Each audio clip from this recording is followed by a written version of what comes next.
আজ আমি রান্না করব ওলের ডালনা। তার জন্য ওল ছোট ছোট করে কেটে নিয়েছি, আলুও ছোট ছোট করে কেটে নিয়েছি। এদিকে কড়াই গরম করে কড়াইতে সর্ষের তেল দিয়ে দিয়েছি। এবার সর্ষের তেল গরম হয়ে গেছে, তেলে ফোড়নের জন্য জিরে আর কাঁচা লঙ্কা দিয়ে দিয়েছি দুটো। এবার ওলগুলোকে ভালো করে ধুয়ে কড়াইতে দিয়ে দিলাম তেলের মধ্যে। এবার ভালো করে নাড়িয়ে চাড়িয়ে ভেজে নেব।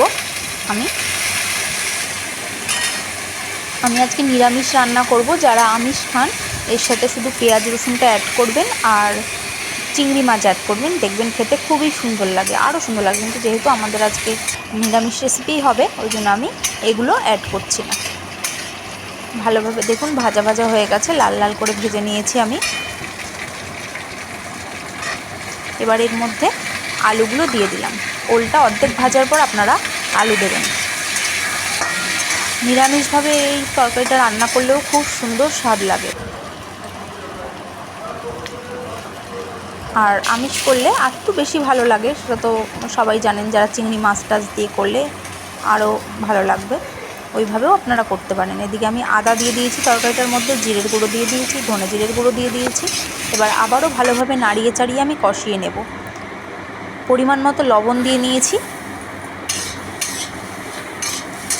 দিয়ে আরও ভালো করে আমি কষিয়ে নিয়েছি। সামান্য একটু জল দিলাম, যেহেতু আমি জিরের গুঁড়ো ধনে জিরের গুঁড়ো দিয়েছি, ওগুলো যাতে লেগে না যায় ওই জন্য একটু জল দিয়েছি।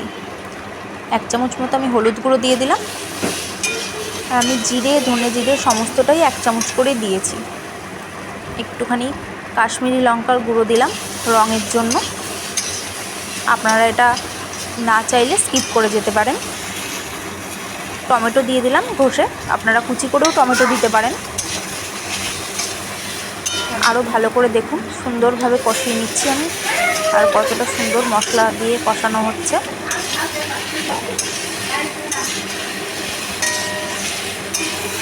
আপনারা এই রেসিপিটা রান্না করে দেখবেন কেমন হয়েছে খেতে, খুবই ভালো লাগে খেতে, আর খুবই সহজে রান্নাটা হয়ে যায়।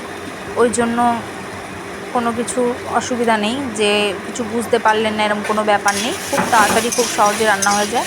একটু মিষ্টির জন্য আমি আখের গুড় দিয়ে নিলাম, দিয়ে আবারও ভালো করে কষিয়ে নিচ্ছি। আপনারা চাইলে চিনি ব্যবহার করতে পারেন।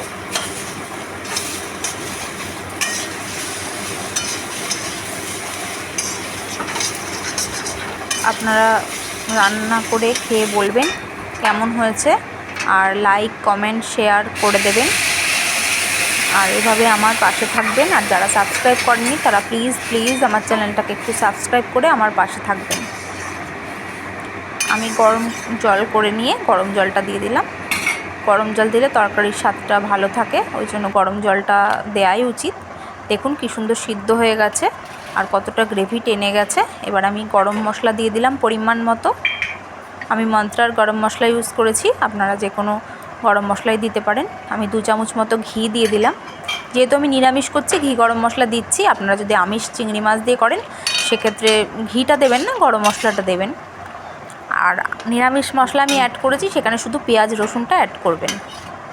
আর চিংড়ি মাছ ভেজে তুলে রেখে লাস্টে জল দেওয়ার পর দিয়ে দেবেন। দেখুন কি সুন্দর রং হয়েছে। যতটা সুন্দর রং হয়েছে ততটাই খেতে ভালো লাগে এভাবে রান্না করলে।